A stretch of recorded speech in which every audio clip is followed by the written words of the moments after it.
So, in the culture today, we are seeing a shifting of gears, and we are watching, I think, the left unravel. Right now, there's a push on the right to move more towards the left. I don't think it's a time to do that. I think it's a time to hold to traditional values and stay the same and provide that constancy. I think we're going to see an incredible benefit from that in the culture. But let's dig into it. We got some great news stories. Folks, I'm joined today by Miss Nikki in the chair of theology. How's it going? Good. How are you today? Well, glad to have you there. Mr. Charlie, how goes it? It's wonderful, and a happy Mother's Day to all of our moms out there. And good to be here with all of you fine folk on this beautiful Sunday. Happy Mother's Day to all. And then Steve, how goes it? Yes, and being politically incorrect, and I'm going to be politically correct right now, and happy Mother's Day to all of you wonderful mothers out there that do all of the hard work that you do in raising all of these wonderful children and bringing them up to be adults. Thank you very much for all that you do. Indeed. And keeping the water warm downstream. Okay. Yep. Water is always warmer downstream Yes. if Steve's involved. If Steve's involved, Correct. that's the caveat. So with that out of the way, God willing, maybe need a bath. We are going to talk a little bit before we get too far into the day's politics. I do want to talk about something that I think is an interesting founding document. Benjamin Franklin's 1783 letter to Robert Morris, who was the superintendent of finance in the Confederation of the American States. Now, what's interesting about this letter is the idea that we have obligations, we have responsibilities. I don't know if y'all had a chance to read it, but it is interesting. It is interesting. So let's go ahead and pull up. So Rai, the producer guy, is not in the producer's position. Those of you who are joining us on video or on PSB, by the way, we are live every Sunday, 1 to 3 Central, God's time zone. And so if you are one of our regular listeners, thank you so much for listening, $200,000 or more on the audio. Thank you guys for doing that. And but you can comment live at PSB on DLive, Rumble, or Vaughn.live. So moving on, though. Ryan is not here, so you'll see me in the presenter or in the producer's chair today. So let's get into it. Cut number 1, Benjamin Franklin to Robert Morris. Let's go ahead and read this just for a moment. Introduction. There arise frequently contingent expenses for which no provisions have yet been made. This is talking about the failure of the American government to pay its dues. In a formal letter to Secretary of Foreign Affairs, I gave a list of them and desired to know the pleasure of Congress concerning them. I have only had for answer that they were under consideration. Yeah, right. That's what we call the DC two-step these days. And that he believed the house rent would not be allowed. But I am still in uncertainty as to that and the rest. I wish some resolutions were taken out of the points of contingencies that I may know how to settle my accounts with Mr. Barclay. So this is just post-revolution. What did we rack up during the Revolutionary War? Plenty of debt. Lots of debt. Debt. Lots of debt. And the question was, could the American people set out to do what they were promising to do? And there was there were two issues here. There was no confidence in the government to be able to do what it had to do. So there was also no commitment from the people to pay their taxes. Now, what we eventually did is we came up with something else besides taxes to fund the government. Does anyone remember what that is? I'm thinking tariffs. Tariffs. Kind of thinking the same thing Trump is doing. It's kind of like a return to normalcy. But anyway, so absolutely tariffs and creative trade deals. But people did not want to pay their taxes, partly because they were concerned with the lack of solvency of the government. The government could not print money. It was a weak and effective government, and people were unsure of what would come next. So, moving Not on, much has changed. not much has changed. Absolutely. And I wish that were not the case. But, you know, when you think about the early days of America, there were challenges there that I think as a whole, you can definitely understand why those challenges were there. What, you know, when you think about the solvency of the government, well, okay, if you don't have what I would call a reliable stream of income, i.e. taxes, i.e. tariffs, I can see how people would question that. And if you think about where we're at today, if people just stopped paying taxes, where would this country be? And I'm not, please don't misunderstand what I'm saying here. I'm not advocating for that. But I'm saying as a what if scenario, it's a pretty ugly scenario, you know? So I can see some of these challenges. I think the major difference between then and now was then there was a hope of something much, much better. Today, we see a lot of people, and I think we all know from which side, that advocate that America's not great. And that's the damage. People need to be bought into the vision. That's right. People need to be bought into the vision. And so I absolutely agree. And that's something that Franklin was dealing with. That's really where the Federalist Papers kind of Took stemmed off. from, and Yeah. why we needed them. So moving forward, all property, it continues Benjamin Franklin to Robert Morris, Superintendent of Finance, 1783. All property, indeed, except for the Savage's contemporary cabin, his bow, his match coat, and other little acquisitions absolutely necessary for subsistence, seems to me to be the creature of public convention. Hence, the public has the right of regulating descents and all other conveyances of property, and even limiting the quantity and uses of it. Now, this is a little bit more of a argument for, hey, we have the right to limit trade or run commerce as a nation. Mm-hmm. So again, kind of an interesting opinion from Ben Franklin, and it's something that I think ultimately the more federalist side of things and the more protectionist side from Hamilton ultimately overruled. But we see that this has been a debate for a very long time. Yes. And you know what's interesting from some of the stuff that I was reading on Morse was that during that time he also became a very wealthy man during this time, during the war, because of the finance and the loans that were made because of the war, just like a lot of people do Today? nowadays through war. Yep. And war is a big business.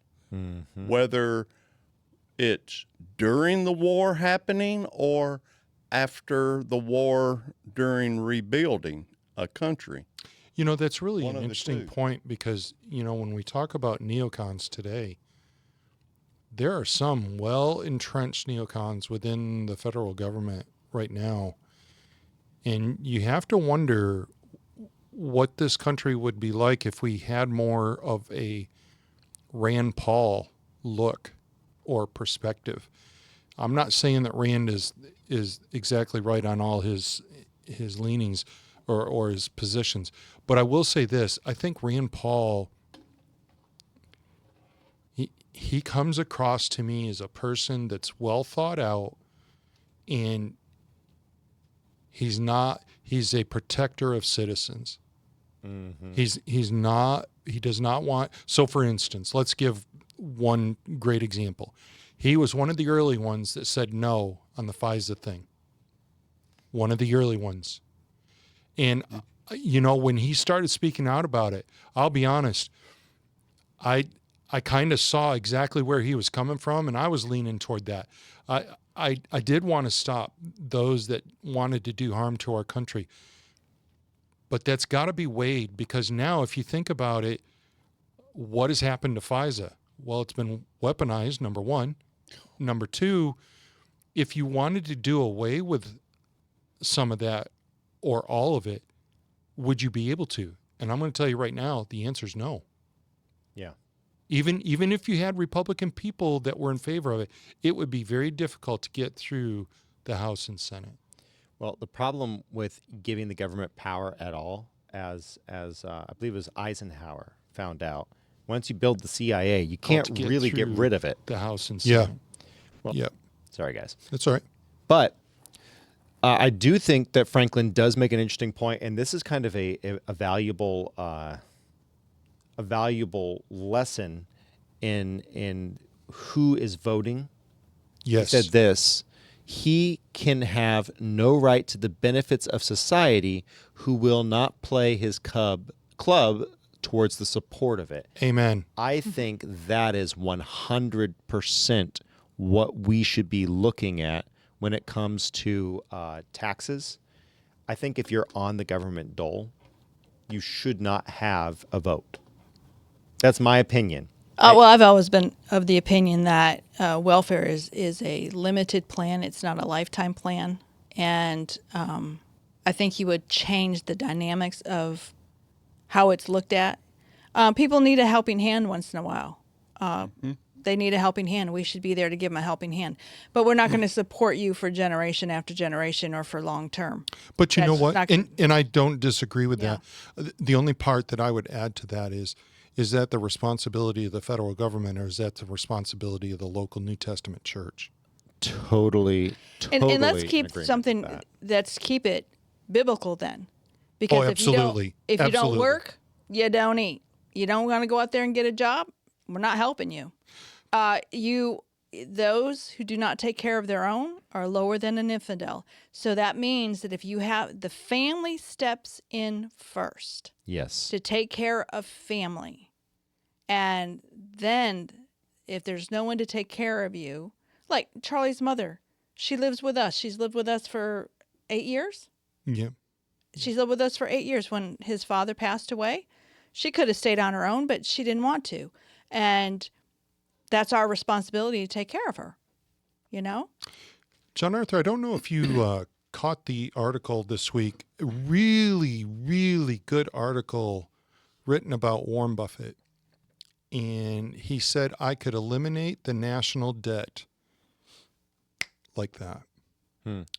Well, obviously, anybody that sees that Is kind of interested. title, I want to see that. And he proposed this.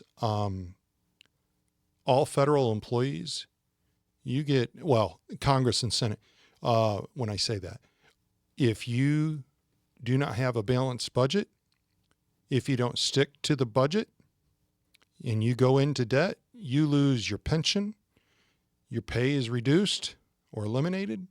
I mean, he laid out 10, I think it was about 10 different things that really, and I thought to myself, wow, if people got behind this. And the reason that this was brought out was people think that we can't hold our politicians' feet to the fire. And we can. If you think about when the voting age went to 18, how long did that take? 3.5 months. Why? Because that's what the American people wanted. Mm-hmm. If enough people in America were tired of the national debt, we could get it done. We, the people, Could do it. could do it. We don't have to wait for them. The biggest issue, though, is that people are not willing to That's right. have hard conversations Yep. and to actually deal with the ramifications of that. Everyone wants a cheap ride, and we want to get a president elected and in office, and just don't Mess with my world. don't rock the boat. That's right. President Trump. You're going to try to fix all the trade issues that were created by the last 20, 30 4, years yeah. of just terrible trade practices with China. Yep. But I don't want the pain right now, and it'll be okay. My kids will have to deal with it, but I don't. And you know what? if you think about what's going on with the tariffs right now, what are people's biggest concerns? Their life is going to be affected in the short term. They're not liking that. I don't think there's nearly as much dissatisfaction as what many media outlets are portraying. Correct. I'm sure there's some concerns. I'm not worried about it because to me, it's a fix for long term, and that's what it needs to be. Trump's approval went up during the tariffs. Yes. That's what people forget. People or haven't even heard. Trump's approval rating went up Yep. with the tariffs. We want a society that's going to work. That's because the you can't trust the media. I mean, I'm watching MSNBC, just a little cut of it, and it was the day that the UK and Trump signed their tariff deal, and that morning the journalist was saying he hasn't signed one deal. He's talking about all this stuff, and I thought you just made yourself look like a fool. He's in the middle of negotiations, you dingbat. I know, and Yeah. and there's more than one person on MSNBC that I heard say there's nothing happening. He's not getting these trades done, but negotiations take time. And I thought that's just misleading. I mean, they're probably carefully wording their statements to make the American people feel like the economy's going to crash, this is all going to fall apart, and I'm sure it's very disheartening to see the stock market where it's at. Yeah, absolutely. You know- So someone said this in the comment section, and then I want to get to you, Steve. Someone, Dynamex dropped this in the comments. Live on Rumble and DLive, guys, at PSB, if you want to watch this live. 90% of our medical products are made in China. That's It's scary. insane risk. That is scary. I totally agree. Yes. I totally agree. Yes, Steve. Yeah. You know, you were talking about Trump and his record going up. Well, you know, I was listening to some of the liberal media, and they were talking about it going down. Yep. I know. Yeah. Yep. Well, you can make a poll say You know? anything you want it to say. Correct. And Or that's wait for one. Yeah. Well, look what they said about the election. I mean, we know polls cannot be trusted, but if you're a liberal media, you can make a poll look like Trump. I mean, and you've heard him come out and say, "Oh, the honeymoon's over. You know, Trump's on the downward side." I don't think so. I don't think so. He renegotiates with China, and look at Pakistan and India, and then Russia and Ukraine. Oh. I mean, it hasn't happened quickly with Russia and Ukraine, and the thing with China, but things are happening, and this is going to make him look really good on the other Yeah, side. we got this deal with Pakistan and Yep. then India that's going, and then you got the conflict that's going on between India and Pakistan where they're like bombing each other, and then we're trying to negotiate deals with both of them. You know, so you know you're dealing with those two while they're in a war. You know, I wouldn't say a war, but in a conflict. It's not careful. It's a war. It's a war. It's the preamble to one, and it's a preamble to the one with the nuclear power. That's why Trump stepped in last night or this morning. He said, "Let it be known, I've talked with India. I've talked with Pakistan.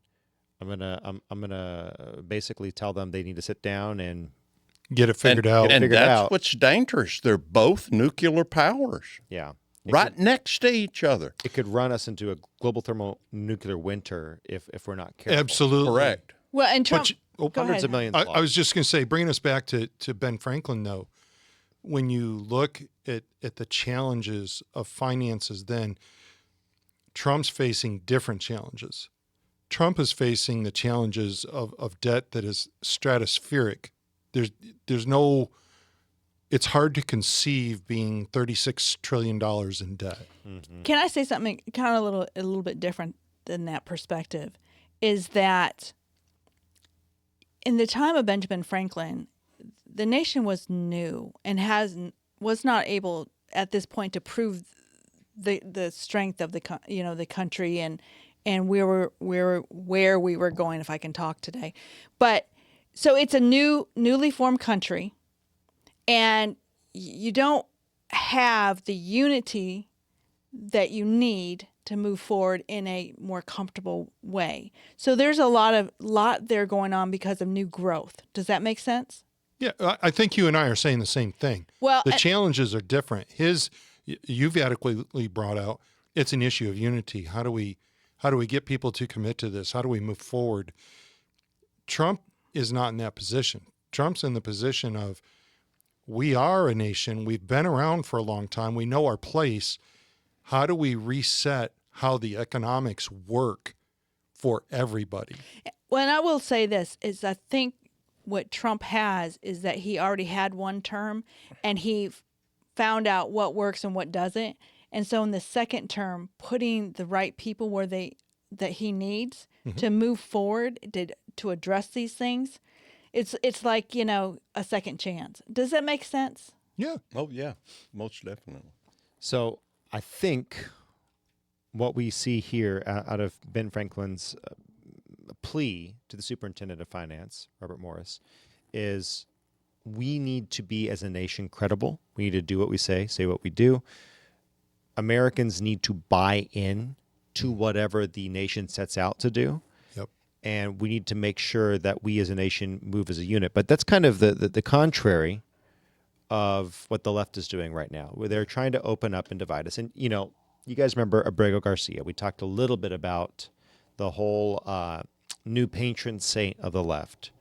He was caught, with God knows how many people in the back of a car, with cash money in hand, with drugs. And the guy is so they've kind of moved away. He's become toxic. Correct. Because light is the best disinfectant. And when you have something that is so repugnant to the truth, you're just going to come to this point where it's no longer makes sense. But how can we as Christians deal with this story? I'm going to bring up a new story. And I think it's important for us to be able to respond to this because, frankly, this is a sad thing, what we're about to look at. This is the new push from the Dems on illegal immigration. How do we deal with this story as Christians? Because it is an issue that needs to be contended with. I'm going to go ahead and play this clip, and we'll get everyone's thoughts.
Okay, so I don't know if y'all caught that.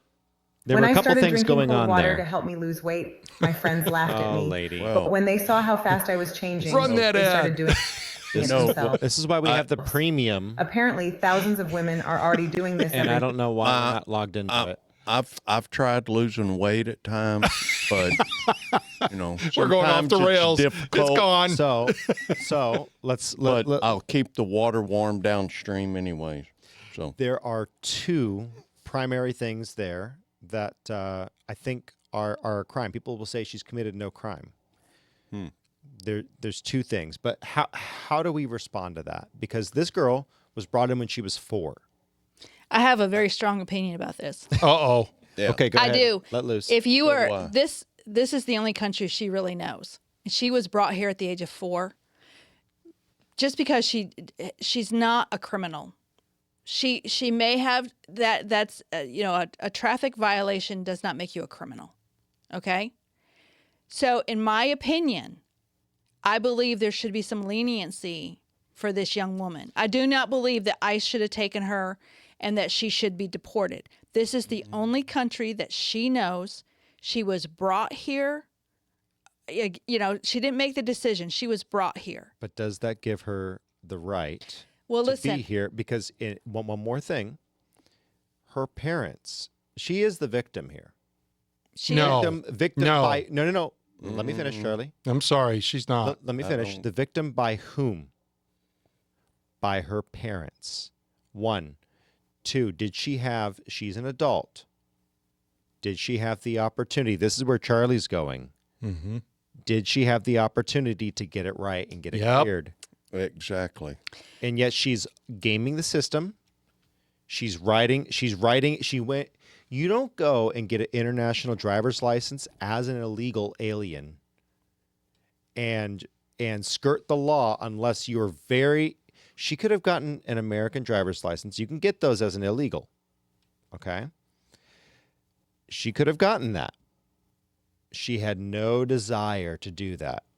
She desired to skirt the law. Now she has siblings who are illegal, or who are legal, younger children who were born here. But what happens is these parents, they come here, they procreate on American soil, and I hate to be so derogatory, but they procreate on American soil using their children as anchors. And that's where we get the colloquialism. Yep. But these babies are anchors into American soil. These parents have done something terrible. And by the way, if you watch more news stories on this, you'll find that the mom has been here for however many years, decades, and still doesn't speak English. I have a very strong opinion on this. Go ahead, too. Charlie. Yep. She needs to go home. And her mom and dad need to go home. And the kids need to go with them. And Agreed. you know what? Look, I'm not trying to be inhumane. That's what some would call me. But right is right. 2 wrongs does not make a right. And, you know, there's a lot of people that are not very happy with Kristi Noem putting on the ad on TV about go home and you might be able to come back. Well, you know what?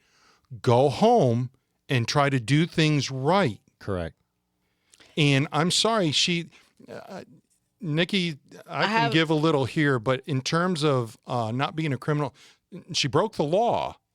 And she's been old enough to go and game the system and get a. Yeah. So Do you know how much trouble it is to get an international license by comparison to a regular driver's Here's- license? I don't know, but Here's It's significant. You don't do that without forethought. So I have an international motorist qualification. It's a little bit different than a license. And by the way, first Brad A says stop. Having a driver's license isn't law. It's contract within commerce. Brad, you and I agree, but we're talking about the mentality of this one individual. You have to go through a lot of trouble to get an international driver's license. And if you're not driving internationally, as I do, my question is why? Mm-hmm. You're an adult now, and you're gaming. You're gaming the system. Steve. I would say, what is her current immigration status? Would be the first thing I would ask. It's illegal. She's not legal. Exactly. And then I would say, why haven't you done anything about it as an adult? Then I would go, why haven't you done something about your driver's license that you should have done and not gone through getting, instead of getting Legal. Go and right, get legal. getting a international license, like you said, which is more difficult. Get one for the states. During the entire. Get Yep. become a legal alien in this country instead of just carrying on as an illegal in this country. That is not what should be done in this country. And besides, I don't know. I know I'm going to hurt some feelings here, and I'm like I said, I'm politically incorrect on this, and this is probably going to light up the chat. But personally, as someone who's an American citizen, personally, I feel like the Constitution is for those who are American citizens. Well, the Constitution does provide protections for the foreigner and the illegal, but it is not the same. You don't have the same rights. Everyone says, well, these people aren't getting their due process. They don't have a if right to due process. No, they do, and they get their due process. Like, for example, Abrego Garcia, he didn't get his due process. He got to go to court. The court documents that He got to say go that twice. He got to go twice. Right. That is all of the due process. Most nations, He you're got the there due illegally, process that Was comes to him. that was due. He got the process Right. that was due. Correct. I've had this opinion for a very long time. This young woman should not be deported back to Mexico. Why not? Because she was brought here at the age of 4. I've always had this opinion. I've shared it many times that somebody like her should be given the opportunity because she's already verified that she is a good person. She's gone to school. She's not a criminal. She's a good asset to our country. So let her pay a fine. Let her work toward her citizenship. And her parents, I know, I've always had this opinion, and her parents have already been, we can verify that if her father doesn't have a long criminal history, he's just coming here, he's working, he's trying to make a good living. If he has a criminal history, goodbye, see you. But if he has a good history, that he's been here 15 years, he's not a criminal, he's working, he's contributing to the country, pay a fine, and I mean a good fine for breaking the law, put them on because we've already verified the type of people they are. So let me tell you what we just here's- did. Here, let me jump in here. Let me jump in here because I agree with you that there should be a room for this. There should be a room for some form of grace. But let's take this in practice to the other side of the aisle. And let's use this for just a moment. So let's say that we go to Washington, D.C., and we're talking to the Democrats. Okay, here's what I want to do. I want to give permissions for this subset of people. What are the Dems going to do? Another set. More sets. More. They're going to do the abortion- same kind of thing that Reagan did and make them all citizens. Use the whole abortion argument as an example. Okay, but what about children are conceived through violent, intercourse or from incest? Okay, what happens if I take off that 1%? Would you, and we ban everything else? They're going to say no, right? Because that's not really their purpose. If we say, well, what about the kids that are not anchor babies, and we give them a birthright citizenship? Which, by the way, I don't think we even should do that. That's not even a proper interpretation. But let's say that we say birthright citizenship for certain people who provided that. The left is going to take that and they are going to run a mile with it. And we're at this point where my opinion, welcome to differ, we got to start to hold some sort of line. Well, hold on here. I need to get this out. Go ahead. Because your stance and your belief about what should be okayed here, you just added 10 million citizens to the United States over the last 4 years because of President Joe Biden. There is an estimated 11 to 15 million people that came into this country. They are not all criminals per se, for sure. 30. No, really. Okay, That but, many. So but if you I take, would have a certain, hold on. Thank you. If you take 1 million of them and they are criminals, quote unquote, we're using a very high number. You still just added 10 to 14 million people to the citizenship. of the United States. And that's no, the, I'm and not. That's the purpose. But That's the real purpose. That's exactly what I was right. saying. Right. That's exactly right. I exactly think I right. think making it uncomfortable to be an illegal immigrant in the United States is a good thing to prevent people from coming here in droves. What's So, uncomfortable? Hold on. She's comfortable. Hold on. Let her So- finish. She's Yeah. comfortable. All right, there. Hold on. You might lose the rest Keep of your hair. going. And folks, now you are understanding what it's like in a Pomeroy household. They're married. There, so. there has to be. This is not right for this young woman. She came here at 4 years old. She is a good person. It was a violation to her. I agree with you. It's just not. We have to think of something else. We want people to be able to feel that they can come to America who are good people. That we have certain amount of people that can come in. So no, in the last 4 years, we can't verify you in 4 years. So all those that came in the last 4 years, you got to go home. But we're talking about Well, this. what is about the, 10 years ago? So This so- is the only country this and girl that's has what we're known. doing, and that's what and that's where I'm saying I think that this whole conversation is a little bit moot because we're saying you need to get out of the country right now. We'll pay you $1,000, leave the country if your status is wrong, and then you will be on the fast track to re-enter.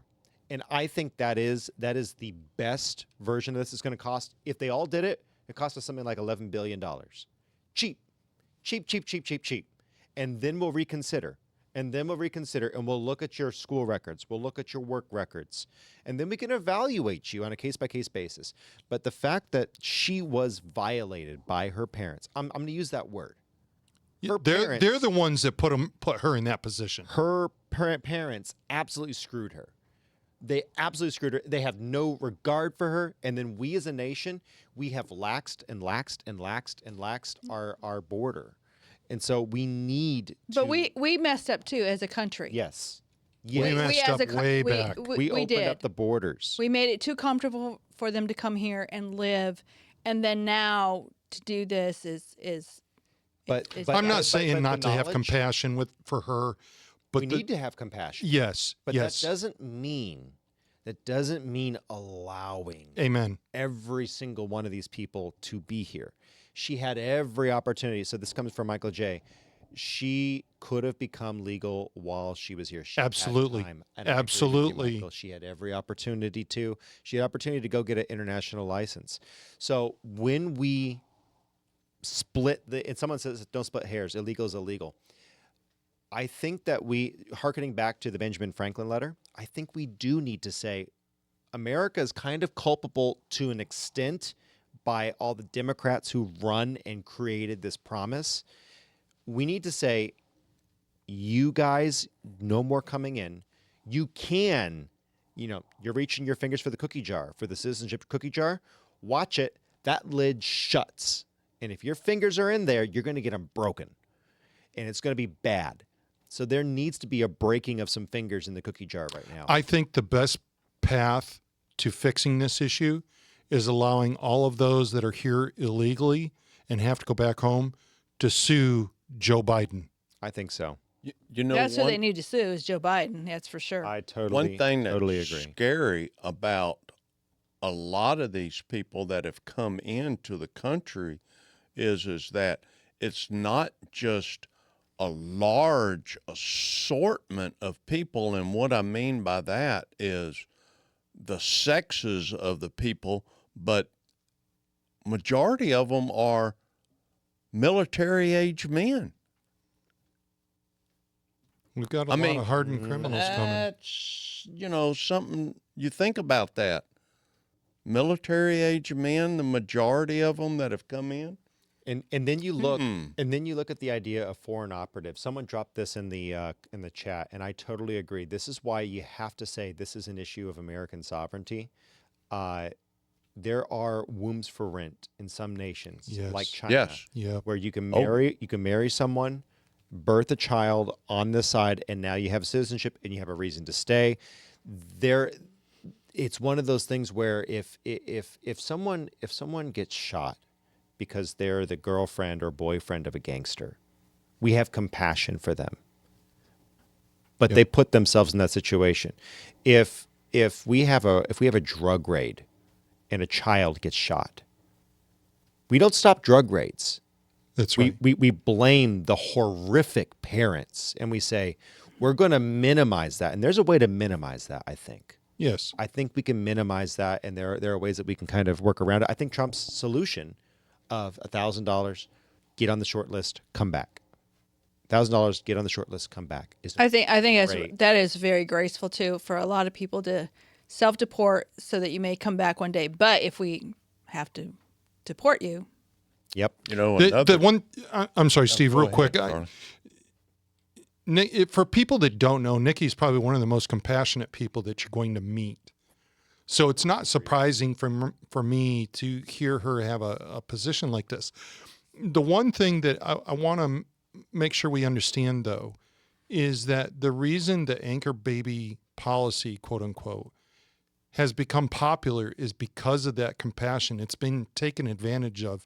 And I think that's what you were kind of alluding to earlier, John Arthur. It's a national security risk. It is. It really is. And when you get people on one side that's the slippery slope that some of us on the other side fear. Yep. We open up a door and they not only kick it in, they're going to invade every room now. Correct. And that's what we've seen. We've seen the absolute pillaging of America, and we're watching our nation with between 18, 20, 30 million immigrants, more maybe. Yeah. Some estimates are as high as 120 million immigrants in America that are here illegally. Okay. Don't know. That's a national security threat. Yep. And it has to be dealt with. And unfortunately, Trump is not on track to deport anywhere near not as many. close. And not we're even talking close. less than Obama. Yes. Potentially less than Obama. Yep. Trump might deport less than Obama. And you know, here's something that's really scary that we really need to look into, that people really need to get concerned about, and that I think the church needs to be worried about, the people need to be worried about. Whether or not the government is, I probably not going to be worried about. But, you know, you have so many kids that come across the border. They come across with parents, and so many that come across with no parents because they're being sent by their parents being to be trafficked. smuggled and trafficked into this country. And then they disappear and you never hear about them. Mm-hmm. They just disappear. Yep. They're just gone.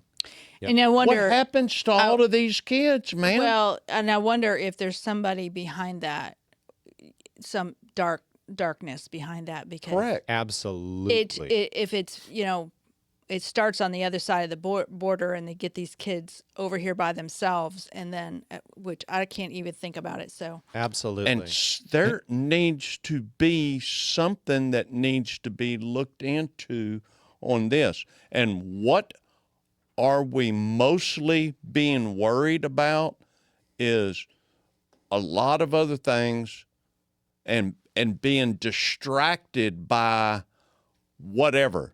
And nobody is talking about the children. the trafficking of the children here. Yes, It's I know. 100%. Nobody's talking Well, about if they talk children. about if the left talks about that, then they're going to lose ground with wanting to keep illegal immigrants here.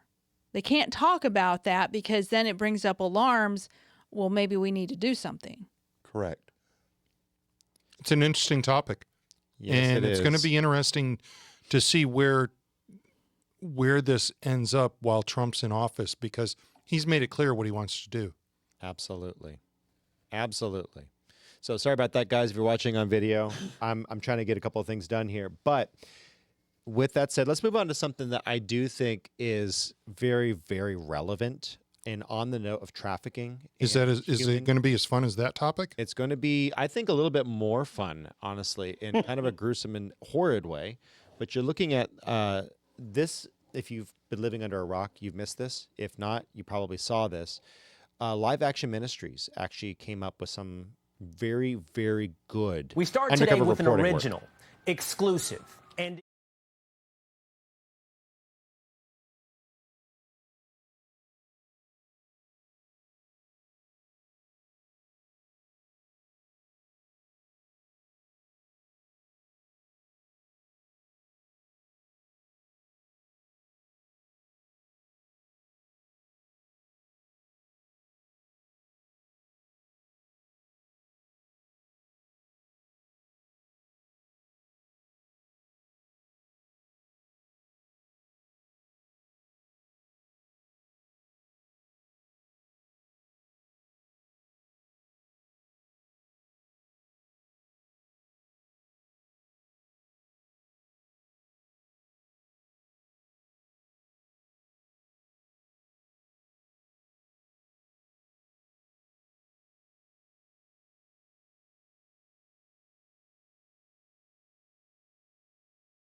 or Rumble, wherever you find Further every day, or in the Apple Podcast Store, et cetera. You can find us anywhere, and you can find all of our links. Now, what do y'all think about what we just heard?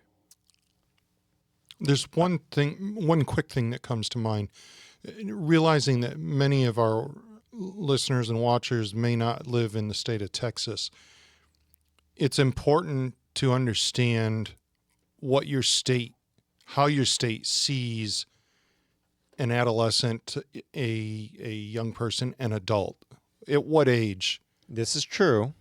Because when I heard that comment about the 16-year-old, I'm thinking, yep, you're in a state that 16 is considered adult. But it's still slippery as all get out. Totally agree. Think about this, without parental consent, Yep. over Yep. a telemedicine. Yes. The Yes. fact that we're doing telemedicine hormone blockers for minors. I'm sorry. These are young ladies. In Yeah. this case, this is one girl. Young ladies who are gender confused, and we are providing them, frankly, at any age, life-altering hormones that day. That is crazy. That should be against the Any law. age. Yes, I would agree with that, Steve. Should be against the law. Well, and, I mean, are they giving them? Usually, when you take a prescription, you're told all the things that can happen with your body with this prescription. These hormone blockers or puberty blockers and these additional hormones, they've got to have strong consequences with them. And are they even being told this? No. Well, I don't think The they are, and increase- it's all because of the money issue. Yeah. And the increase of cancer because of taking them. And Yeah, there's a lot bone of- density, osteoporosis, and a number of other things. They don't tell you. You Yeah. are going to have osteoporosis. You are going to have, severe bone density issues. Your bones will break easier. All part of that one ball.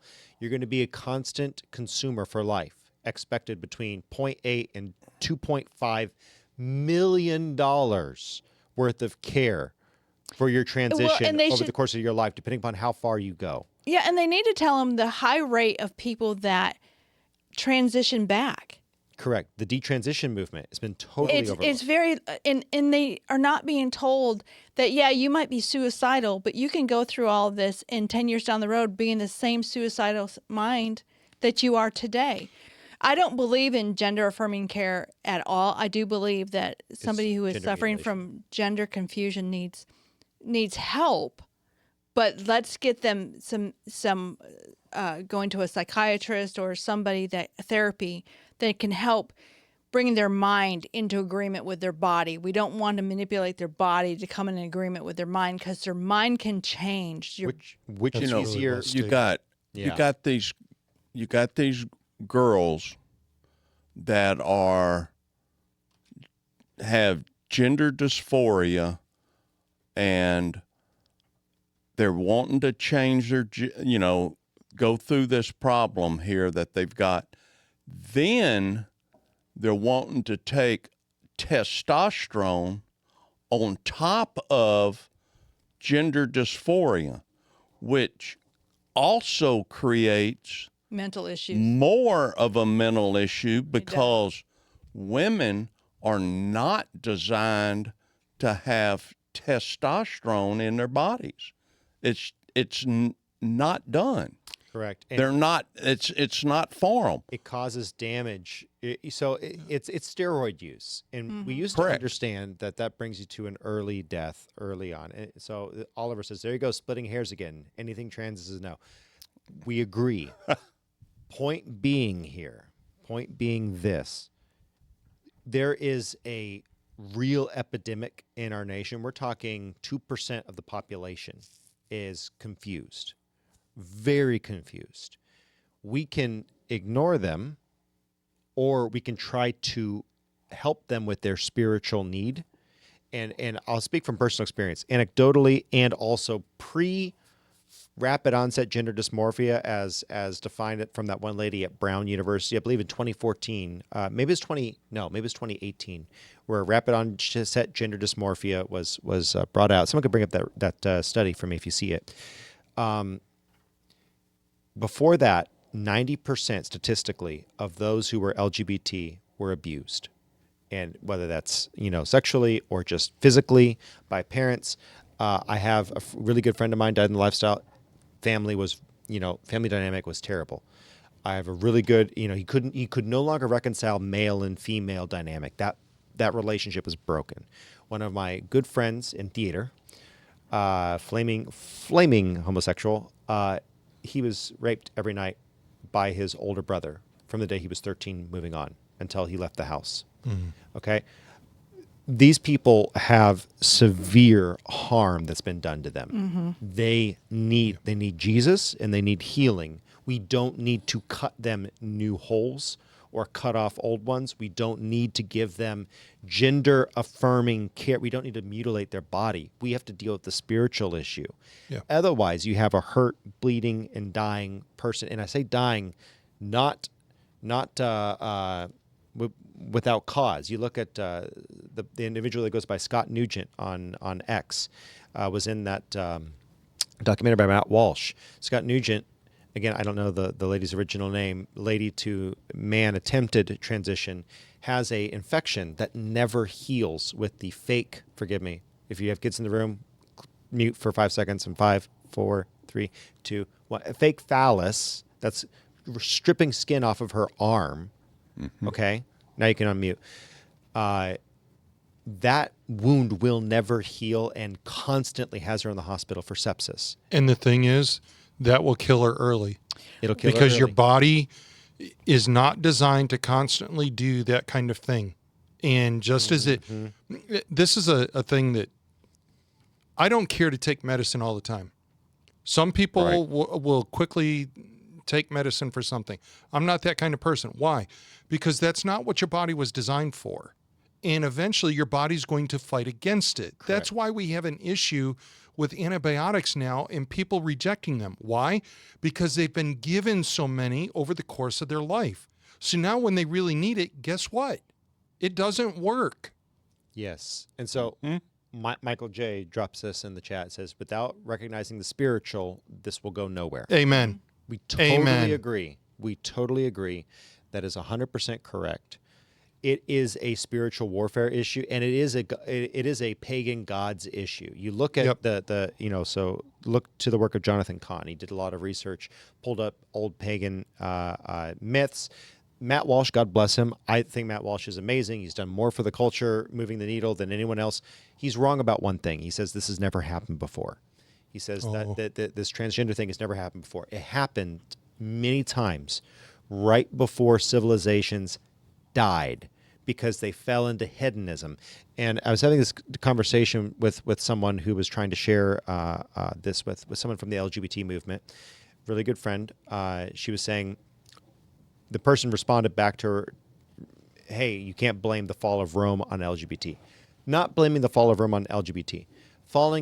Blaming the fall of Rome, I blame the fall of Rome, not on Christianity as Hobbes did. Hobbes is wrong. Sorry, who am I to disagree with Hobbes? But Hobbes is wrong. It was on a lack of understanding of responsibilities, accountabilities, duty. The Senate was corrupt. The sexuality was corrupt. Yep. The tax situation was corrupt. The military was corrupt. You have a failure of understanding telos, purpose, responsibilities, duties. When that fails, the nation crumbles. And what we're seeing with the whole LGBT movement is people who are being promised a fix for their spiritual problem, a panacea, or even maybe just the opioid that's going to solve their issue. It doesn't. It only becomes more ugly. Yeah, and it becomes more difficult to navigate. And like I said, going back to Return of the Gods, Jonathan Cahn, great book, worth reading, good at research. It's given unto you in Anna Ashtoreth to change man to woman and woman to man. This is an ancient poem in Samaria. They absolutely believed that their goddess could change genders, and they would, forgive me, self-mutilate their priest to look more like a woman. Okay, I'll leave. It's not going to be as pretty as today's plastic surgery. Imagine being that priest. Yep. Give it all for your goddess. But the problem is, those weren't women, and they aren't women today. Those aren't men, right? There was no change. There's no transition. There's no affirming. So we as Christians need to be very, very careful how we go about this. I think, though, in John Arthur, I want to be careful here because I don't want people to misunderstand exactly where we're standing on this. I would say, in my mind, there is absolutely, unequivocally no place to stand for allowing this to happen to young people under 18, and I would advocate under 21, because even up to 21, you're still developing. And I don't understand why it is so controversial to speak about giving hormone blockers and things like that to a 15-year-old. That should not be on the table at all. And Yeah, here we are. here we are. Here So we are. it's something that is in Planned Parenthood's MO. Yes. They've been this way for a long, long time. They were giving 11 and 12-year-olds abortions. It is no different. They had to find something new because, unfortunately, their outpatient procedures are being throttled in some ways, and a lot of this is going to the pill, which, unfortunately, there's a lot of misconception around the pill. Even apparently in Trump's cabinet, there have been some defenses of the pill, the abortion pill, by Trump's cabinet. So I hope folks who are near President Trump let them know that this is very bad. And there was a study, I think it was 2 weeks, came out. It causes cancer in women. It causes permanent damage to the uterine wall, right? There's a number of things that happen with the abortion pill. It's because, by definition, the abortion pill is death-giving. Yep. By definition, it is toxic. It is harming the child. So that's something that, unfortunately, Planned Parenthood is still dealing poison. You know, Charlie and I, we have disagreed on this, but when it comes to these countries who are not reproducing and eventually they won't even exist. I mean, Elon Musk said in 2 generations, we won't even exist the way that it's going with childbearing. There will come a day that a country will outlaw abortion just for the sake of saving the country.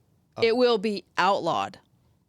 And my husband said, no, it won't. I said, yes, it will. That's an interesting debate. I mean, she has an interesting point there. I think you're going to see a whole new standard arise because you look at China's one-child policy, as draconian as that is, I do believe that we are actually going to see a child surplus demand out of a lot of these first world nations.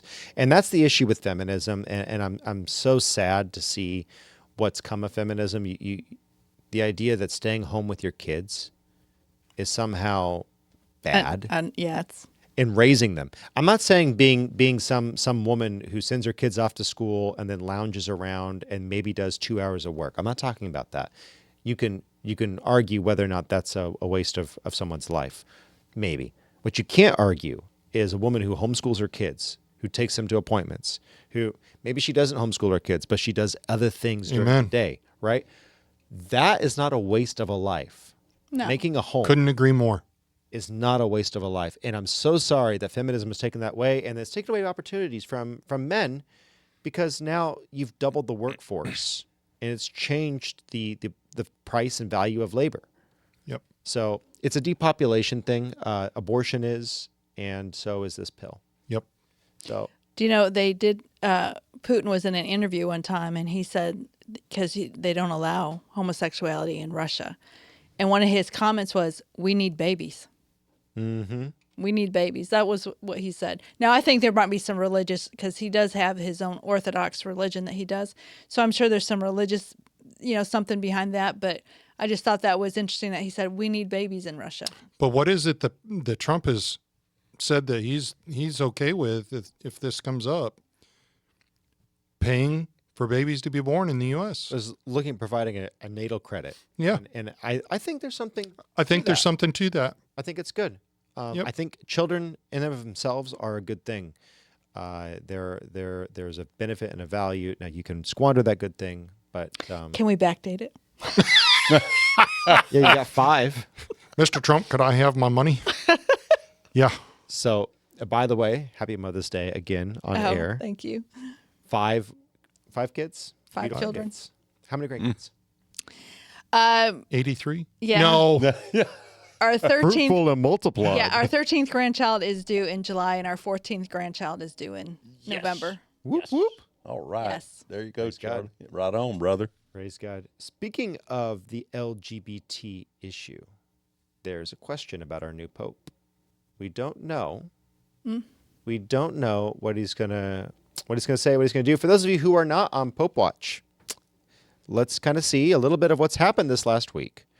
If you've missed it You should have brought up, we We've should had have the done a first- meme with the Buckies. with the Buckies, That would have, Yeah, that was great. the first American pope is gonna have a Buckies. No, we've got a new brisket. White smoke comes from the Buckies. That was a Babylon Bee. Oh, It was great. It was great. oh You know, man. and look, I'm not making fun of how the Catholics choose a pope. That's not. I mean, just the fact that white smoke coming for a new brisket at Bucky's. I mean, people that live in That's Texas, funny. we understand that. That's funny. Yep. Well, I saw one. It was a Southern Baptist picked their new pastor, and it's a smoker. Oh, So, oh my goodness. thought I'm that was sorry. fun. I digress. so again, we're every.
Supplicants is what they call it. And I had not heard of that until a good friend of mine, David, I'll just say David, was kind enough to tell me a little bit about his thoughts on the new pope. And he goes, he gives this one and the previous one both gave fiducia supplicans. It's a blessing for those who are outside of the traditional marriage. And David is like, don't like. This is this new pope. He's Americanized, and he's kind of a continuation of what we've been seeing in the erosion of the Catholic faith, which is unfortunate. Whether or not you're a Catholic, you should see this and say, oh, that's really sad, because it's an old church. Some would argue that there's been a lot of evil things done in the name of the Catholic Church. Some people would say that, you're whatever, the fine. I'm not arguing that. We should be sorry to see the Catholic Church having someone who's this milquetoast Yes. on that issue. Agreed. So pray for them. I would, it's interesting. Words matter. They can impact. What I find stunning about this is the importance of what words are not spoken. And how long does he go without saying something directly about it?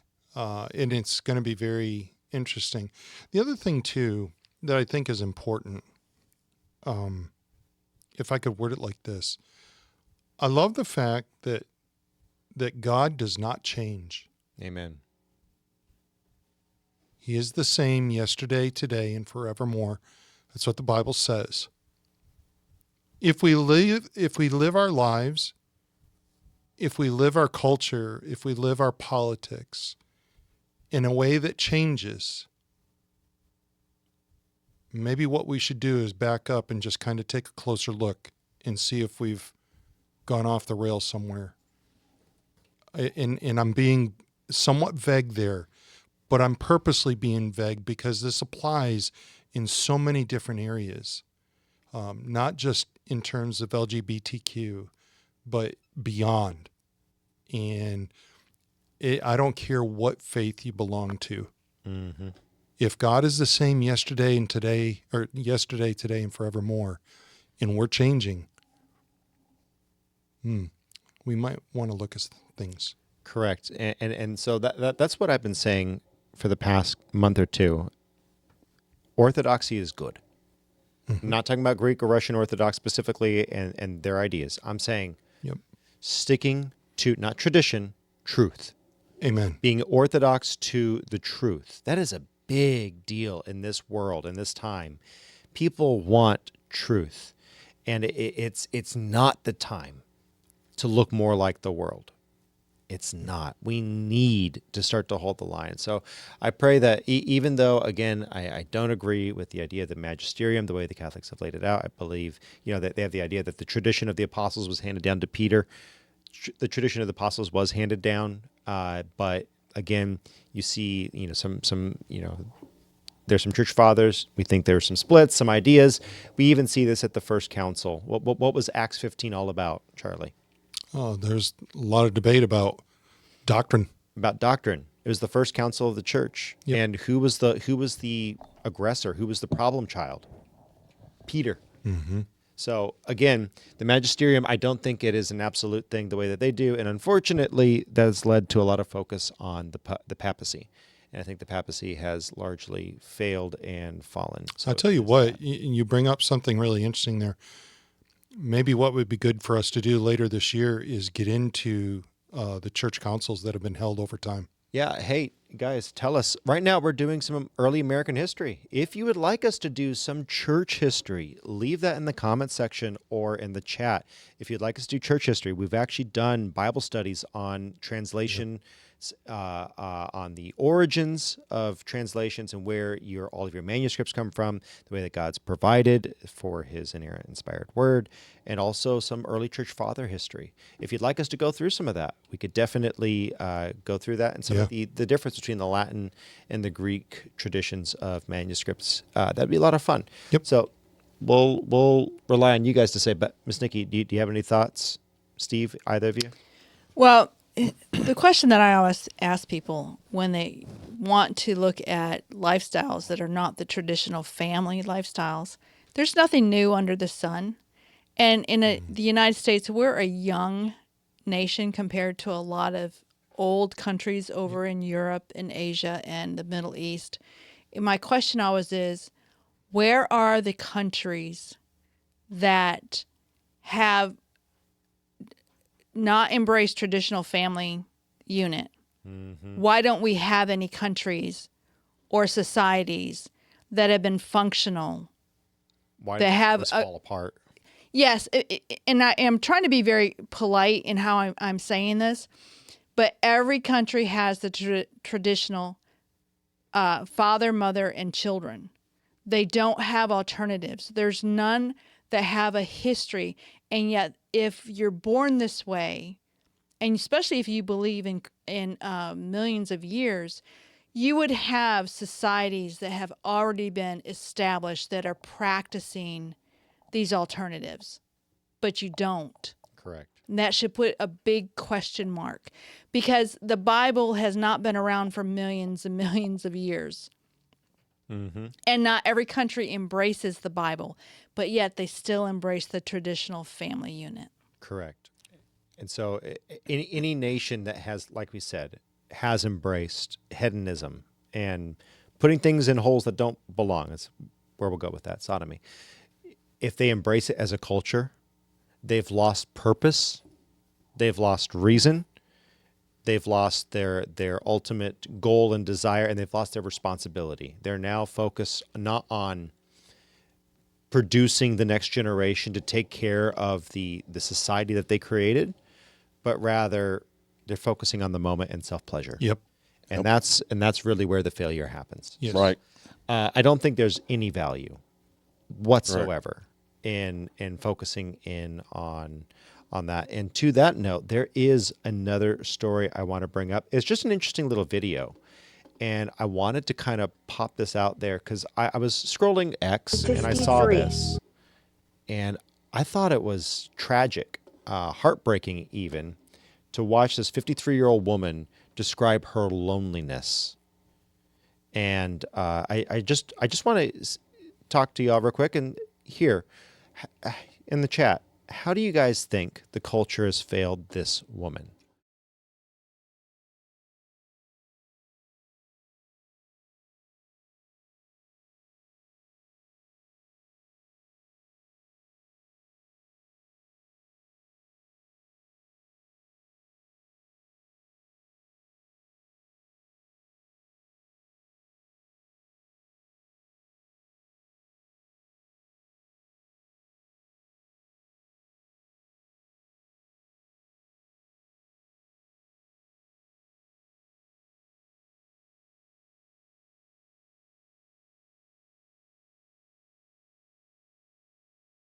I have two thoughts.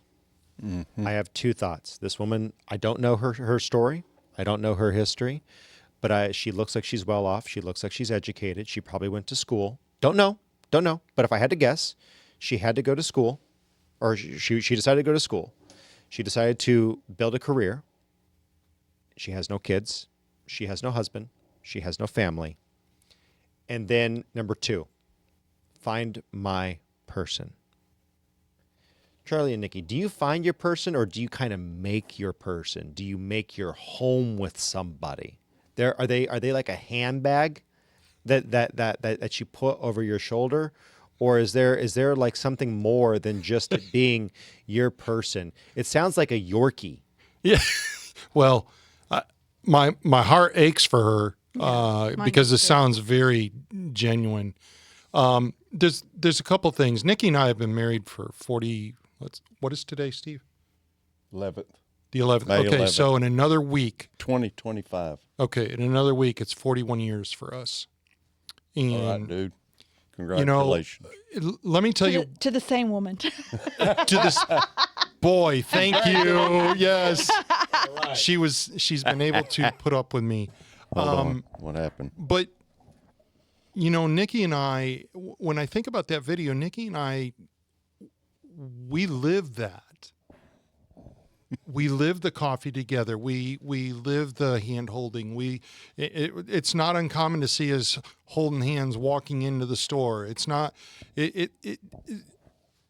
Yes. Your question, John Arthur, I think is a really good one. And again, I don't know who this woman is. I don't know where she hangs out. I don't know any of that. Some of it is on her, and that okay. But let me tell you what I think culture has done. We have demasculinized men. And men are no longer the men that they really need to be. And can I just speak to you moms for just a moment?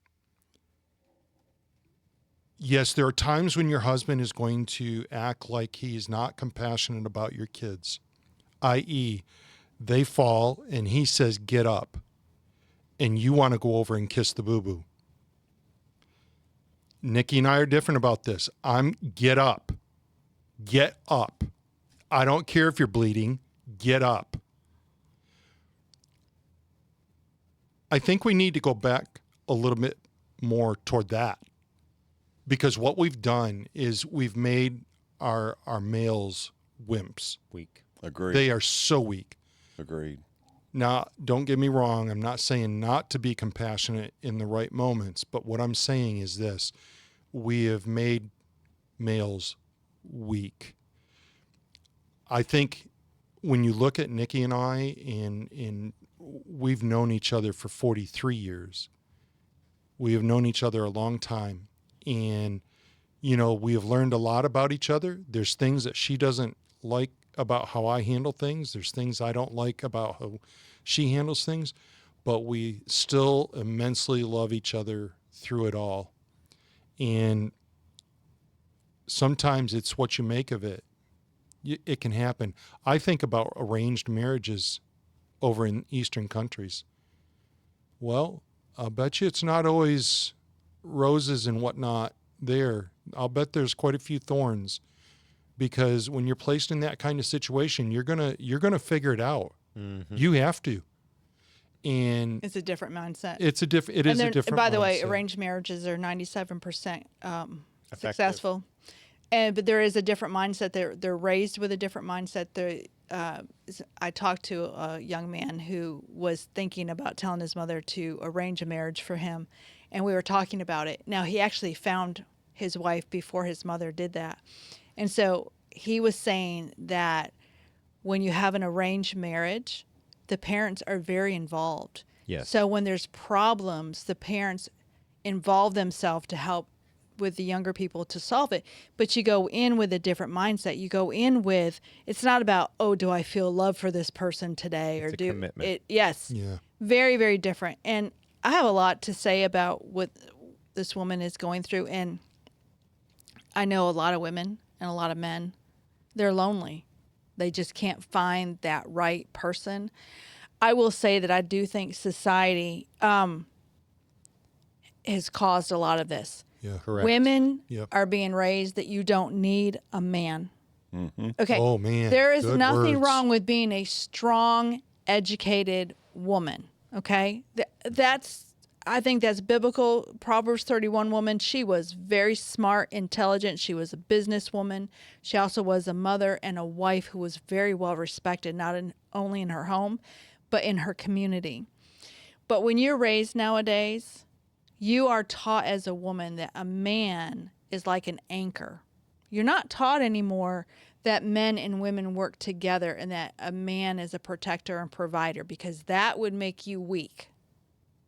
So now you have men who are no longer looked at as being a protector or provider, but as, I don't need you. And so men are saying, well, I don't need you either, but we can get together and hook up every once in a while, but we don't need to be committed. And so there's a lot of self-centeredness that going on. Correct. And Yeah. Later. Yeah. And you know, you brought up the right word. self-centered. Not committed, self-centered. And, you know, that's what marriage is. It's a commitment. And, you know, if you are a young person, let's say you're 20s, 30s listening to this podcast, you know what? If you're having trouble in your marriage, figure it out. The grass is not greener on the other side. You're going to have your issues no matter where you go. Figure it out. It can be done. Work through it. Mm-hmm. I'll tell you one thing though, and being politically incorrect. Here it comes. You don't even have to say it, Steve. We know. The more a woman gets run through by men, the less she has to offer a man when she gets married. because it's now an exclusive deal, and she's already sowed her wild oats. Exactly. I know that's a tale. And Yeah. and because a man wants to have someone that he knows that when he has a relationship with her, that when he does that, the child he has is his, guaranteed, no problem. And that can actually be, Steve, I can just say that goes for the man. If you're Sure. a playboy, if Sure. you're a playboy, you're not somebody I want for my daughter. I can because- completely agree with you. Because if you are on a wide playing field before you commit to one person, you're going to have a lot of temptation afterwards. Sure, I and completely that, agree with you. it's not necessarily your personality.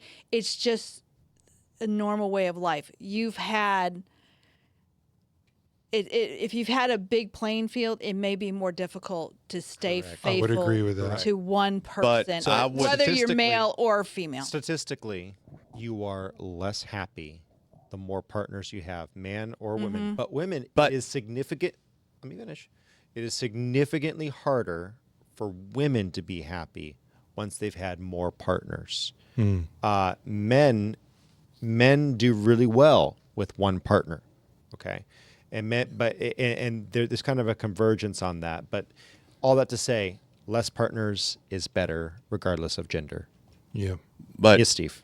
with the difference between men and women, though, when they have sex with each other, is that women have a tendency to they lose the ability to bond the more and more and more they have sex with someone, and they lose lose that the more often they do it. Men, it is not that way. No, it is that way, but it's less. Like Do you it's know- No, it's a 10%. it is not. If you look at statistics and you I'll pull them dive up, into Steve. it, I'll pull them up, Steve. It is pull for it men. up. It is for Pull men. it up. I will tell you it up. that at the For beginning, both. when Charlie and I, the first year of our marriage, this was a secular magazine that did a research. And they were saying the same thing, that a man or woman, the more partners, I'm talking 40 years ago. Mm-hmm. It's like it makes them less happy No, I'll in agree that with you on area that. of Sure. their life when you have multiple partners than when you just have. Now, I'm not saying that anybody that has multiple partners is going to be happy or they're going to have problems in their lives or in their marriages. I'm not saying that they're not going to have problems. Sure, they're going to. The more partners anybody has is going to have more problems. So, But all that to say, more partners is bad. Don't know how many. Sure. Don't know how many this lady's had, but what I'll say is this, and I'm going to go through some of the comments here. Michael J. is funny, right as you were saying, men. It's the emasculation of men in the culture. Michael J. dropped that. He goes, it's the emasculated culture. When you realize that men have been taught to not be men, women have become confused as to what they want, and the children are those who will suffer. I totally agree, Yep. Michael. Yep. Yeah. And again, someone says, Oliver says, she made her choices. Wah, wah. That's a little Maybe, cruel, maybe not. But I kind of tend to agree. And here's where I sit with this. There are a lot of very serviceable men around. I'm sorry. There are many serviceable men. My mom and my mother and father both have said this. They've said, you make your person. If they've never said that, because they would never reduce it to like a dog or a tote bag, your person. You build into your husband or wife someone, and also they change you. Yeah. You too, my dad used to counsel folks for marriage, and someone would say, well, he's not the person I married. He married you. He made a bunch of changes. He moved across whatever. He did this. He did that for you. He literally said he was going to change for you, or she literally said she was going to change for you. By the way, don't marry the hot girl who wears a low cut blouse all the time, right? And then expect her, keep, one of two things will happen. She'll keep wearing that, and she'll be promiscuous, and your heart will be broken. Or two, she'll button that up because she's done fishing, and now, oh no, you're so plain. Mm-hmm. If you base it on the superficial, Yep. you're going to be disappointed. You 'cause really need to people stop. change. Stop watching TV. I agree. Stop. Okay, Hallmark I just stop. That's not real. Okay, just No stop. Hallmark. No soap operas. That stuff is all made up. That's Corrosive. fairy tales. Let me tell Just you, stop. you people that are watching When Calls the Heart, Oh, stop that.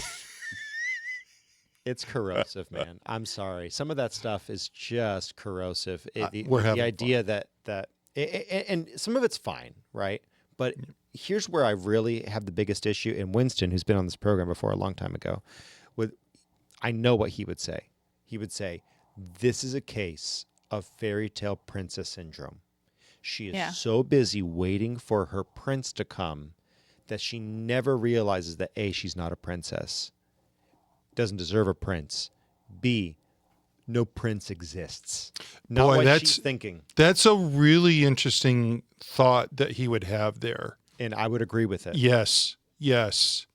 Because the first, I'll be honest with you, watching the cut the first time that I did, I was like, okay, is she too good? Right. Is nobody good enough? Is nobody good enough for her? And so, but I have to be careful with that. But you're right. It's the question's there, and us not knowing who she really is, it makes it really hard to really pinpoint And something. But I want to say this too, in all fairness. commitment. Amen. Sometimes it's just God anoints the person. You know, you're fortunate when God brings the right person into your life. Mm-hmm. Yes, dear. and Charlie and I met I was 16 and he was 17 years old. And so we've grown up together, literally, you know, and but I see that as God brought us together. Yeah. So, High school sweethearts. just a thing. Remember, it's what you make it. It's who you Yes. make You it know- with. And at the end of the day, you are probably not as good as you think you are. You need to do some self-reflection. Don't know what's wrong with this lady or what's happened to her, or You know, maybe nothing's wrong. Maybe nothing's wrong, right, and maybe right. she's just been around bad people. But it's like I said when I was in radio on 107.5 here in Houston. I was on a dating show, and this gal says, "Why do all men think it's appropriate to touch a woman on the, in public?" And I'm like, "What's your profession?" I knew this answer. "I'm a comedian, of course." "Yes, I know." "Okay, where do you work?" "Bars." "What time of night?" 3 a.m. Oh, so that's the subset of males that you're hanging, the guys who are drunk out of their gourd, potentially high. They can barely see, like Steve. Okay, and so they've limited themselves to this group of men. Go find some good men. Go find some good men. Be and find a what good you place. want to attract. 100%. There you If go. you want to attract a certain There you thing, go. you have to be that. Yeah, 100%. And so Right. if you can't find them where you are, move, change, do whatever. So, with that said, let's move into the next subject, and this is going to be some Nikki knows facts. Uh-oh. Uh-oh. What are we Seven. going to do next week? Yeah, 7 oddly illegal things. 7 strange laws. Number 3 will surprise you. Huh. Okay, Miss Nikki. I thought this was fun. This was fun last night. Let's do when I this was- quick because it's 2:30. Okay. Oh, my goodness. Uh-oh. Here's for Steve. Steve, Yes. it is illegal to catch a fish with your bare hands in Kansas. Whoa. Illegal. Well, I Why? ain't going to Kansas You to have- fish then. Noodling. Hold on. Hand fishing without a license is illegal in Kansas State. Anyone who plans to hand fish must first obtain a hand fishing license. A hand Oh, fishing well, I license. can do that. It's time to move to Kansas and change the law. Number 2, I wonder what the rules are for it. Got to wear a glove. And they have rules here. sleeve. Yeah, there's some more. I'm not going to go into that, but yeah, there are more. It's illegal to eat fried chicken except with your hands in Gainesville, Georgia. That should be a law. So Do- you No, cannot that's draconian, Charlie. you cannot You cannot use a fork. Now, What? yes. So You supposed to Colonel use a Sanders. spoon? Colonel Sanders was actually from Kentucky Fried Chicken, was arrested for using a fork with his chicken. Okay, that And then, now that's hold on, there's more. And he was sentenced to finish his meal with his hands and invited to come back and eat more chicken. That's Oh, insane. wow. Did he eat his potatoes with a fork also? I don't know, but it's just the fried chicken. All right. Oh, I like this one, by the way. Okay. I do like this one. Drivers are not allowed to pump their own gas in Oregon and New Jersey. They're That not recently changed. That recently changed in Oregon, and they were all concerned. They said, "Oh no, what's going to happen? I'm going to get gas all over myself." These are literally the would- comments on the news story in Oregon when they what they a took the law. bunch of Ninnies. Yes. what? I Anyway, thought that won't was say funny. it. I thought that was. But was I would funny. love somebody to pump my own gas. But by the way, do you know why profits actually went up when they stopped pumping gas? Do you know why?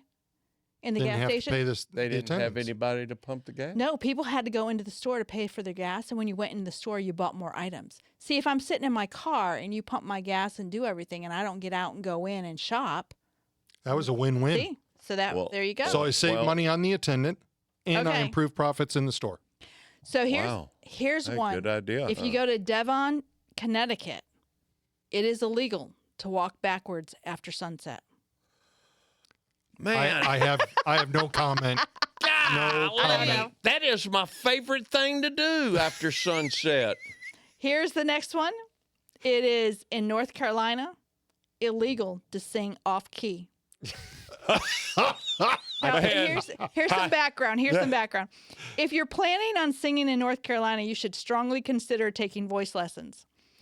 According to the old myth, it's technically illegal to sing off key in the state. The origin of this law is thought to come from a 19th century court case in which a man was fined for singing loudly and poorly. However, the case may have more to do with disturbing the peace than being out of tune. I better stay out of North Carolina. No singing there. This one you'll love. I would say I'm gonna be. Yeah, arrest that man. No camels are allowed on the highways in Nevada. Oh, Now, that's discrimination. Oh, The that is. answer is surprisingly simple, yet steeped in Nevada's unique history. It won in the 1800s.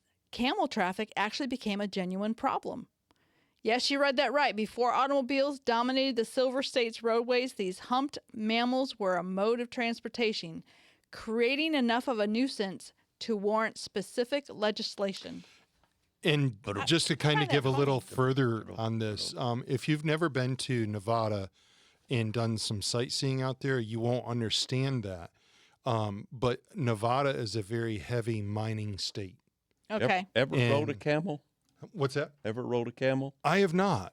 Neither have I, but have I've not. seen them being rode when I went to Petra. Boy, folks were having a great time riding Yep. them. They sure had fun. Juneau, Alaska must have a real problem with flamingo ownership, which is weird because the bird is native to places like Chile, Africa, and the Middle East and India. But there's a law in the books that you cannot take a flamingo into a barbershop. No, I will not be getting my hair cut in Alaska. Won't happen. I think that I believe What you. about what about a fake one, like a flock? Ooh, You know how There you they'll go. flock together. There you in go. Your Yeah. front yard, and you can stick a bunch of them there. This is funny. Now there was one that I didn't put down there, but in one state, it is illegal to ride your bicycle faster than 65 miles an hour. So my dad. No electric My bike. dad. No. My dad did this when he was 11 years old. Faster than Coming- 65? Coming out of Big Bear and Arrowhead, he would pump the bike as his 10 speed as fast as he could, and he would draft those those low riding Sure. semi trailers. Yep. He would draft them on the on ramp, and they're going 20 miles an hour. He would get sucked in the behind, and he would be driving 60, 70 miles per hour on his bike, pulled in, and he got a ticket one time. And so what my dad did is he walked in, he goes, "Your Honor, Is this, hey, officer, is this the vehicle in question? Showed a picture of his bicycle. Yes, it is. Your Honor, do you believe that I, as an 11-year-old child, could possibly do 65 on this bicycle? The judge says, get out of my courtroom. And officer, if I ever see you in my courtroom again for something like this, I will have you in contempt. So it is possible. My dad, unfortunately, kind of gained Charlie the told me, law. I was telling him this morning, that was ridiculous. And Charlie says, oh, no. He says, me and my brother, because we lived in Western New York, it's very hilly. A lot of hills. And so on his farm, there was a hill that was before his Above the farm and below. Then, and below it, he said, by the time you start the top of that hill and you get to that bottom, absolutely you can be doing 65. Oh, yeah. We better not. They better get rid of that law because those electric bikes scoot along pretty good. Pretty good. Not nowadays. 65. They'll go 35. Yeah. I think it's like 35 is the But cap. Well, let me just I hopped say, mine up and did a little work on it and Okay, well, that'll do it. you know, doing what your dad put a did, bigger lithium that was battery. that's insane because one spoke in Yes. a wrong place Yes. and rock life is or something over. Yeah, that's what we were talking about this morning. Well, yeah. it was Full all of to stick in go it. up. Uh, It was all to go up and to see a girl. So, and that's how he At did it. 11? At 11, he had a Shame on you. he had a middle school crush. He had a middle school crush. oh my goodness. So that was that situation. Anyway, so kind of crazy story. But all right. So moving on to our final segment for the day. We are again in chapter 9 of The Great Yes. Divorce. So we've been reading along. Hopefully you've been following along. We had to split last week up. So this week we're going to be going in. Just a quick overview for those of us who are just joining. This book is C.S. Lewis's allegorical representation of a type of heaven and hell and purgatory, as they might be if the judgment weren't final, or from the perspective of eternity if they were retrospective. If parole was available and God was allowed the dissidents of hell to holiday on the edges of heaven, seeing the beauty and majesty, would they be wooed by the angelic and glorified representatives of heaven calling out to them, or would they choose hell? So today we're going to be looking at chapter 9, and I love this quote: "Are you a grumbler or a grumble?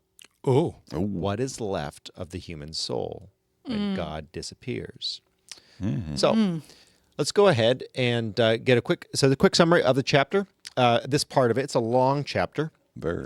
After being introduced to George, an author, the narrator learns that eternity is retrospective. The damned will have, quote unquote, always, if the term can be even used, have been in hell, and those who are in heaven will have, quote, always been saved. After coming to the understanding that this country is not heaven and the gray town, purgatory, isn't hell, the narrator asks if those who have never had the opportunity or never taken the opportunity to learn about the choice can end up in heaven. So let's go ahead and read just a little bit of this.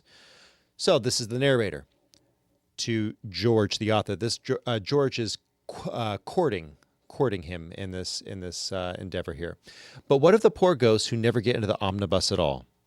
George: everyone who wishes it does. Never fear. There are only two kinds of people in the end: those who say to God, "Thy will be done," and those to whom God says in the end, "Thy will be done." All that are in hell choose it. Without that self-choice, there could never be a hell. No soul that seriously and consistently desires joy will ever miss it. Those who seek it will find it. To those who knock, it will be opened. At this moment, we were suddenly interrupted by a thin voice of a ghost talking at an enormous speed. Looking behind us, we saw the creature. It was addressing one of the solid people and was doing so too busily to notice us. Sorry about that recursive reloading there. Even now, every now and again, the solid spirit would try to get a word in, but without success. The ghost talk was like this. Now, I'm going to try to do the voice, but folks, if you know this type of person, you're going to know what we have here. This is one long run-on sentence. You know the person who sounds like this. Okay, let's pull it up. And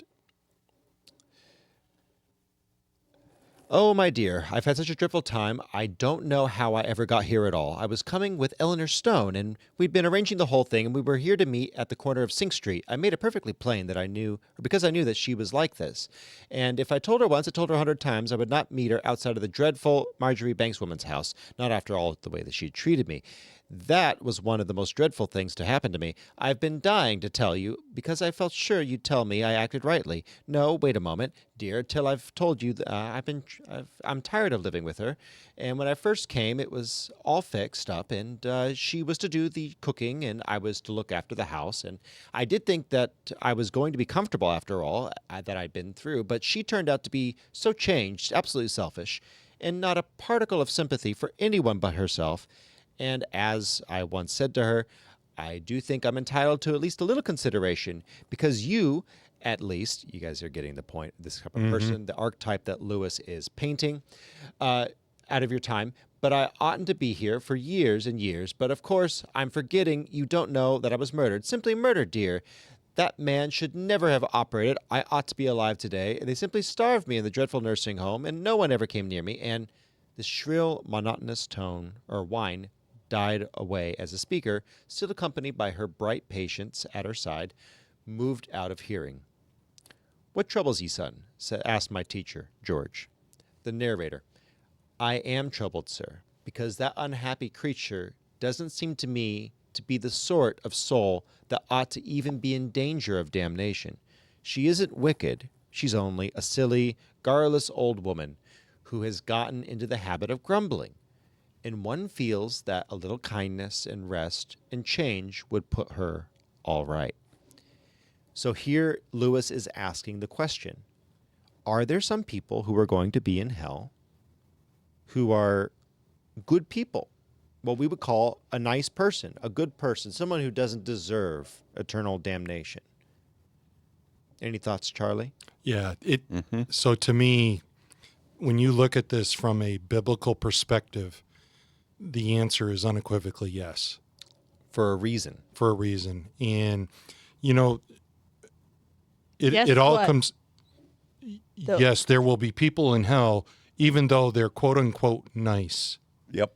Oh, okay. And so here, Good, whatever you want to call go it. just a step further, Yep. let's read Lewis's response to that. And I think he lays out eloquently a good thought process for us and a decent apologetic here. So Lewis, continuing, says this. That is what she once was. That is what she still is. If so, certainly will be cured. But the whole question is whether she is now a grumbler. I should have thought there was no doubt about that, says the narrator. George. Aye, but you misunderstand me. The question is whether she is a grumbler or only a grumble. There is a real woman, even the least if there is a real woman, even the least trace of one, still there is something inside her grumbling. It can be brought to life again. If there's one wee spark under all those ashes, we'll blow it till the whole pile is red and clear. But if there's nothing but ashes, we'll not go on blowing them in into our own eyes forever. They must be swept up. Narrator. But how can there be a grumbler, a grumble without a grumbler? Lewis continues, the whole difficulty of understanding hell is that the thing to be understood is so nearly nothing, but ye have had experiences. It begins with a grumbling mood, and you and yourself still distinct from it, perhaps criticizing it, and yourself in a dark hour will that mood and embrace it. Ye can repent and come out of it again, but there may come a day when you can do that no longer. Then there will be no you left to criticize the mood, not even to enjoy it, but just the grumble itself going on forever like a machine. But come, you're here to watch and learn, and lean on my arm, and we will walk for a little. So in this version of Lewis, what he's doing is he's generating the concept that we are frail and weak by comparison to the reality of heaven. So as he leans on the author's arm, on George's arm, the narrator's becoming stronger. He's becoming more heaven-like. He's leaning on someone else. But the grumbler and the grumble, thoughts on that? Well, I'm going to disagree with my husband. I don't think there'll be anybody nice in heaven or in hell. And the reason is because nice compared to what? So this person who is grumbling has a worldview of entitlement, and I have been doing wrong. And when you're around a person like this, you know instantly that when you leave, that you're going to be the talk. Because I wouldn't have died. I was murdered. They shouldn't have, operated on me. And then I starved to death in the nursing home. And what it is this person just eats everybody alive is what they do. Okay, And so to say that she's nice, she's not the person you want to hang around with. so can I flip the question then? Go So ahead. what you effectively just said is there will be all nice people will go to heaven. No. I said she's not nice. She's not. She's disagreeing on the principle that she's even nice. You said there will be nice people in hell, and I said no. I think there will be nice people in hell. So do I. And here's what I mean by that. Niceness and kindness are two different things. She's offered every piece of gentility to all of these other women that she was constantly deriding. I don't think it was kind, but she was nice about it. I think that's the distinction. You're saying she's not a kind person. She has no fruit of the Spirit. The fruit of the Spirit is love, joy, peace, patience, kindness. Yep. This woman exhibits this Zero much of it. kindness. Yeah. This much of it. I would agree with that. Niceness is, oh, well, I thought it was going to be wonderful, but, she was a dreadful woman and she was blah, blah, blah, blah. And oh, I'm going to be polite about it, but frankly, I hate this person's guts. Yep. Be kind. Don't be nice. Be That's filled with the interesting. Spirit. Don't be, yeah. So I think that's something that we've really lost in our culture is that we've forgotten that being nice does not matter. It's being kind. That's a great point. And one of the first rules that we teach in apologetics, folks, is always define your terms. Define your terms 100%. So to carry on just a step further, do you want to carry on or do you want to do final thoughts? I'll leave that to you. Let's carry on. We got 2 more pages. Okay. We got 2 more pages. So let's carry on real quick. So as he leans on George's arm, the narrator continues further into heaven. So the narrator saying, I obeyed, leaning on his arm. To lean on the arm of someone older than myself was an experience that carried me back to childhood. And with this support, I found the going tolerable. Remember, these people are stepping on the grass blades of heaven, and it feels like daggers going through their feet. Yep. So he says, I found it to be more tolerable, so much so, indeed, that I flattered myself my feet were already growing more solid, until a glance at the poor transparent shapes convinced me that I owed all this ease to the strong arm of the teacher. Perhaps it was because of his presence that my other senses also appeared to be quickened. I noticed scents in the air which had hitherto escaped me, and the country put on new beauties. There was water everywhere, and tiny flowers quivering in the early breeze. Far off in the woods, we saw deer glancing past, and once a sleek panther came purring to my companion's side. We also saw many other ghosts, the ghosts being people from hell, who are visiting the edges of heaven, seeing the offer of heaven. I think the most pitiable was a female ghost. Her trouble was the very opposite of that which afflicted the other, the lady frightened by the unicorns, earlier chapter. This one seemed quite unaware of her phantasmal appearance. More than one of the solid people tried to talk to her, and at first I was quite at a loss to understand her behavior towards them. She appeared to be contorting her all but invisible face and writhing her smoke-like body in a quite meaningless fashion. At last I came to the conclusion, incredible as it seemed, that she supposed herself to still be capable of attracting them, and was trying to do so. She was a thing that had become incapable of conceiving conversations, save as a means to an end. If a corpse already liquid with decay had arisen from the coffin, smeared its upon its lips, or smeared its arms with lipstick, and attempted flirtation, the result could not have been more appalling. In this or in the end, she mutters, "Stupid creatures," and returns back to the bus. You're not going to be able to attract heaven having come from hell. This put me in the mind to ask my teacher what he thought of the affair of the unicorns. The teacher, "It may well have succeeded. Ye have divined that he meant to frighten her, not less fear itself should make her less of a ghost, but it took a moment off of herself that there might be in a moment be a chance. I have seen them saved." So all of this to say, we're looking at heaven, potentially in this thought experiment of C.S. Lewis, as this opportunity for man to peer into heaven and to see the offer. But are we capable of dying to ourselves? Are we capable of leaving behind all of our hang-ups, our predilections, our prior eccentricities, our sin? And we see that a lot of people, and Miss Nikki, you and I have been talking about this, people are going to choose what they're going to choose. Oh. And a lot of times it's not the good thing. It's a thing of maturity. It's like you offer a 5-year-old chocolate or a $5 bill. And we really have educated our people, and especially in our culture and other cultures, that, you know, I can do it on my own. I'm independent. I don't need anybody.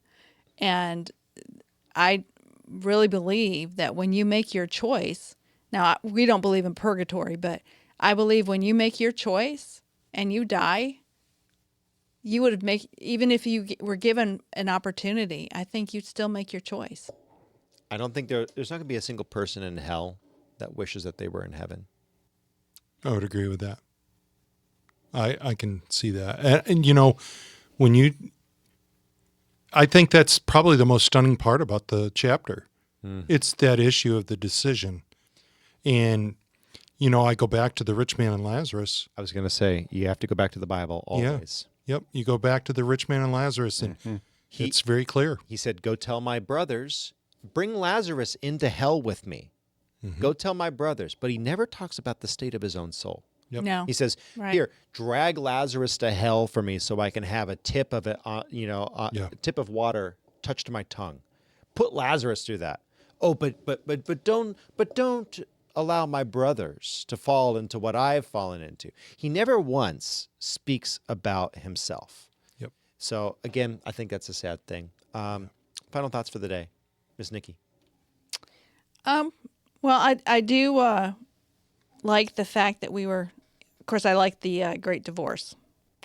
And I think it shows you God, you know, many are called, but only a few are chosen. And there is so much selfishness in every person. And I like what you said, you know, a person either looks to the Lord and says, "Thy will be done." Or God looks to the person and says, "Thy will be done."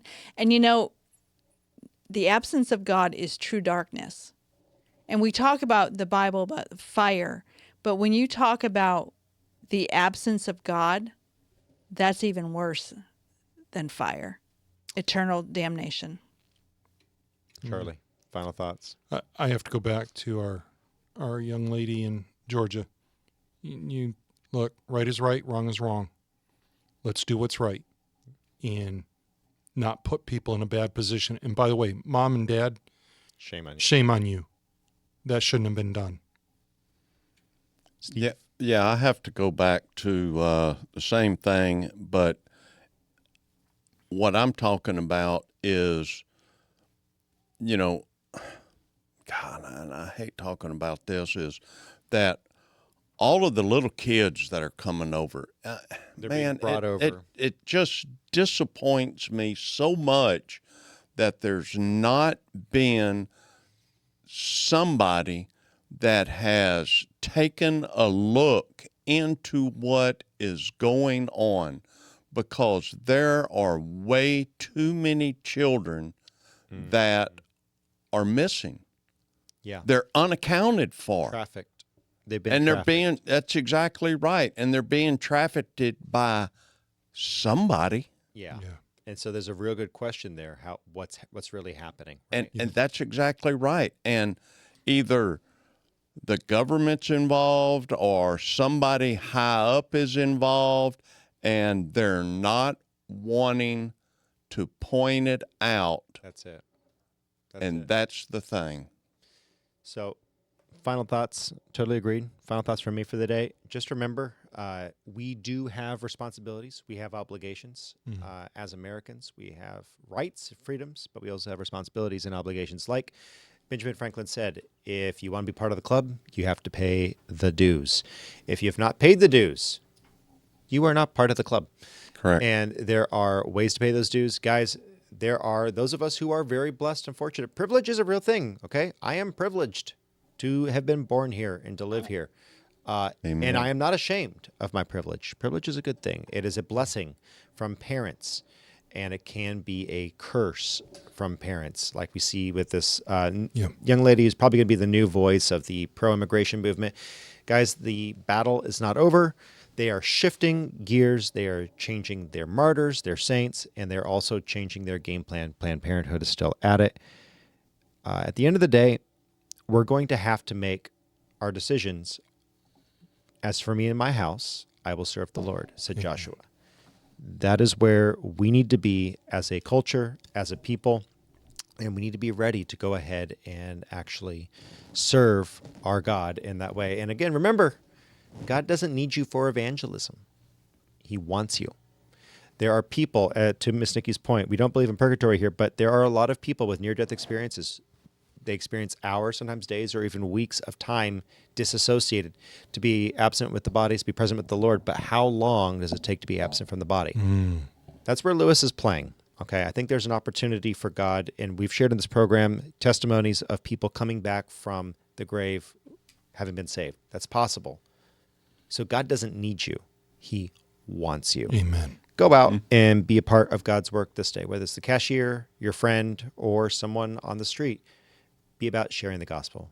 With that said, we love you so much. Have a wonderful day. And next week, we'll do a theological questions segment. So tune in then. And Mr. Happel, are you on, sir?